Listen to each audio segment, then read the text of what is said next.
Assalamualaikum warahmatullahi wabarakatuh. Perkenalkan, nama saya Zainul Wazikin dari Prodi PAI khusus kelas 3G. Di sini saya ingin mempresentasikan tugas matkul model dan strategi belajar mengajar dari dosen pengampu Dr. Ahmad Iwanul Mutakin MPDI. Langsung saja, yang nomor satu yaitu pendekatan. Pendekatan merupakan cara pandang yang digunakan guru terhadap permasalahan yang dihadapi dalam pembelajaran. Jadi pendekatan ini merupakan cara yang dapat digunakan oleh seorang guru ketika dihadapi dengan masalah pembelajaran. Pendekatan pembelajaran dapat digunakan untuk menetapkan strategi dan langkah-langkah pembelajaran untuk mencapai tujuan pembelajaran yang merujuk pada pandangan tentang terjadinya suatu proses yang sifatnya masih sangat umum. Jadi pendekatan pembelajaran ini digunakan untuk mengetahui strategi atau mengetahui langkah-langkah agar proses pembelajaran tersebut bisa dimengerti dengan sangat umum. Di dalamnya itu mengandung makna mewadahi, menginspirasi, memperkuat, dan melatih metode pembelajaran dengan mencakup teori-teori tertentu. Menurut Anderson dalam Sujana 1989 mengemukakan dua kategori pendekatan, yaitu pendekatan berpusat pada guru dan pendekatan berpusat pada siswa. Jadi menurut Anderson ini ada dua kategori pendekatan. Yang pertama pendekatan guru dan yang kedua pendekatan pada siswa. Contohnya yaitu pendekatan konsep, pendekatan lingkungan, pendekatan proses sains, pendekatan kontekstual. Poin selanjutnya yaitu pendekatan ekspositori, pendekatan berpusat pada guru.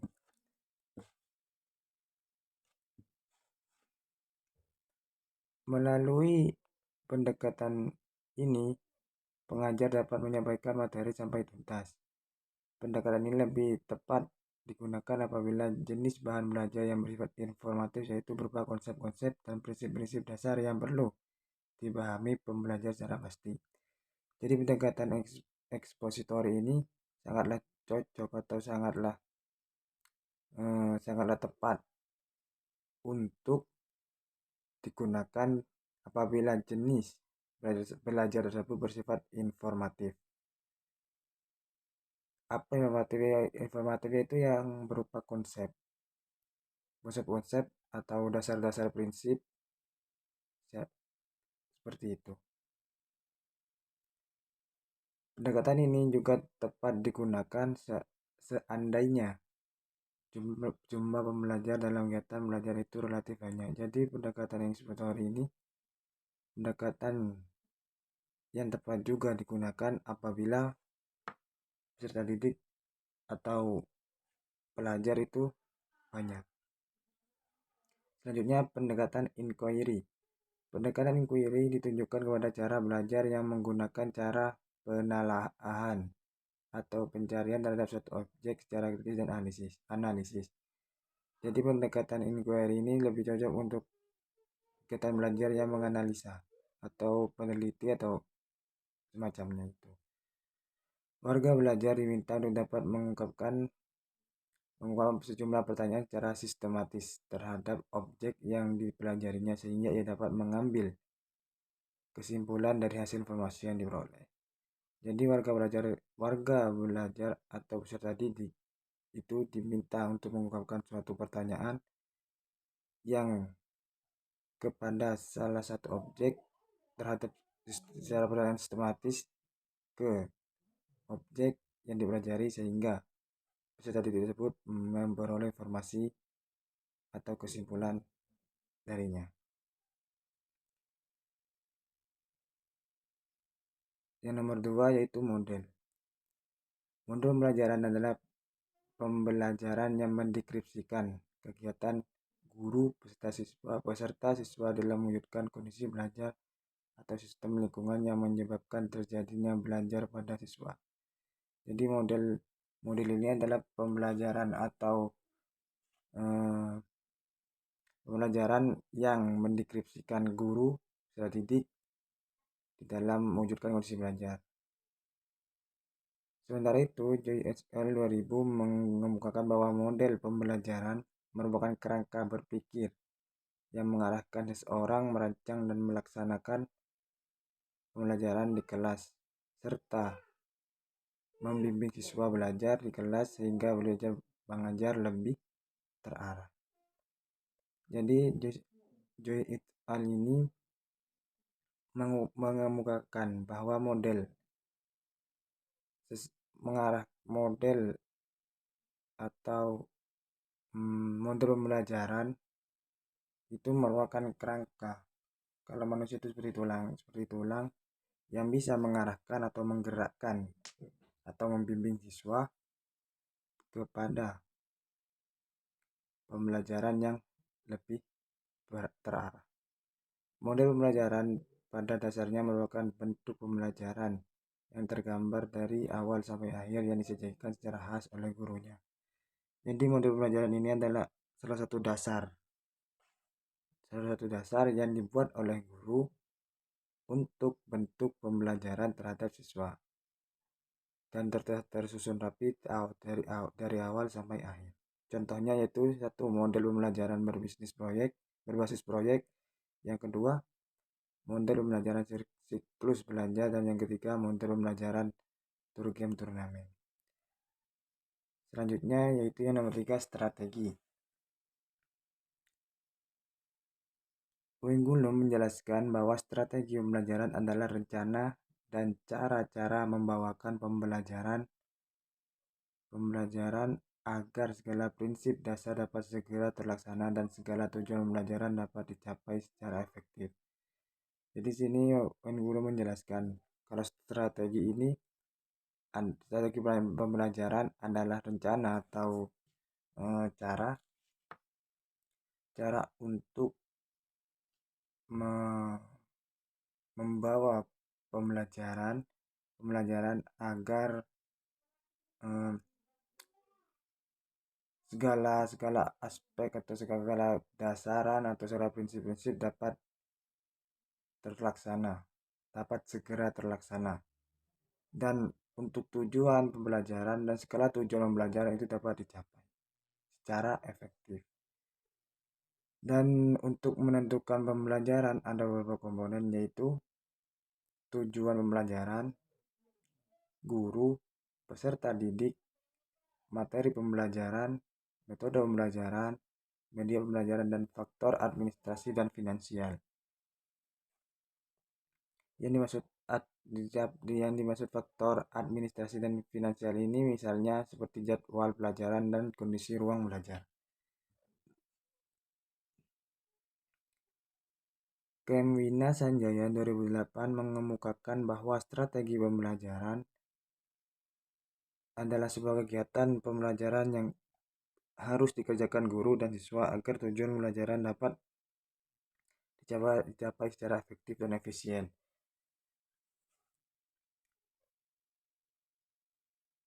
Sini Wina Sanjaya mengemukakan bahwa strategi pembelajaran itu harus dimiliki, harus dikerjakan oleh guru dan siswa, bukan hanya guru, siswa pun juga. Agar apa? Agar tujuan pembelajaran dapat berjalan dengan efektif dan efisien. Selanjutnya, dengan mengutip pemikiran J.R. David Wina Sanjaya 2008 menyebutkan bahwa dalam strategi pembelajaran terkandung makna perencanaan. Artinya bahwa strategi pada dasarnya masih bersifat konteks tentang keputusan yang akan diambil dalam suatu pelaksanaan pembelajaran. Contohnya seperti strategi pembelajaran inquiry dan strategi pembelajaran interaktif.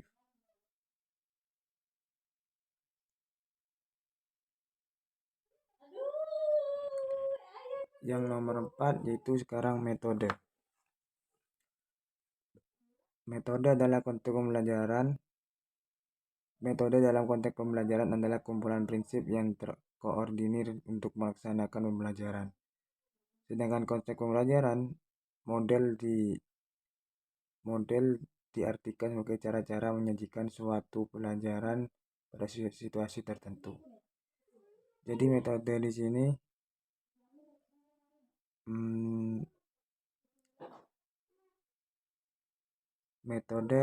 di sini merupakan salah satu unsur strategi pembelajaran.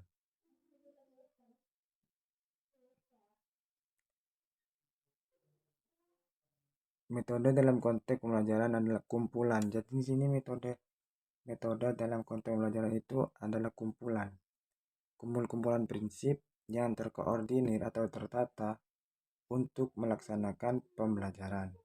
Sedangkan dalam konteks pembelajaran, model diartikan sebagai cara menyajikan suatu pelajaran pada situasi tertentu. Menurut Soekarno et al. 1981, dengan demikian metode merupakan salah satu unsur dalam strategi pembelajaran. Jadi di sini menurut Soekarno, metode itu merupakan salah satu unsur dalam strategi pembelajaran. Metode merupakan langkah operasional dari strategi pembelajaran yang dipilih dalam mencapai tujuan belajar.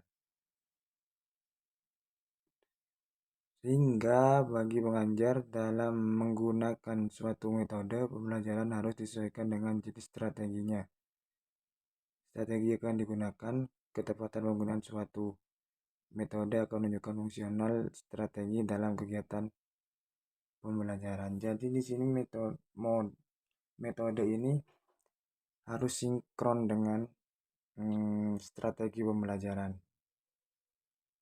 Kalau keduanya itu sinkron, itu dapat lebih efisien, lebih jelas begitu. Contohnya itu mode ceramah, demonstrasi, simulasi, diskusi, dan eksperimen. Dan poin yang terakhir, yang kelima, yaitu teknik pembelajaran. Wina Sanjaya mengatakan bahwa teknik pembelajaran adalah penjabaran dari metode pembelajaran.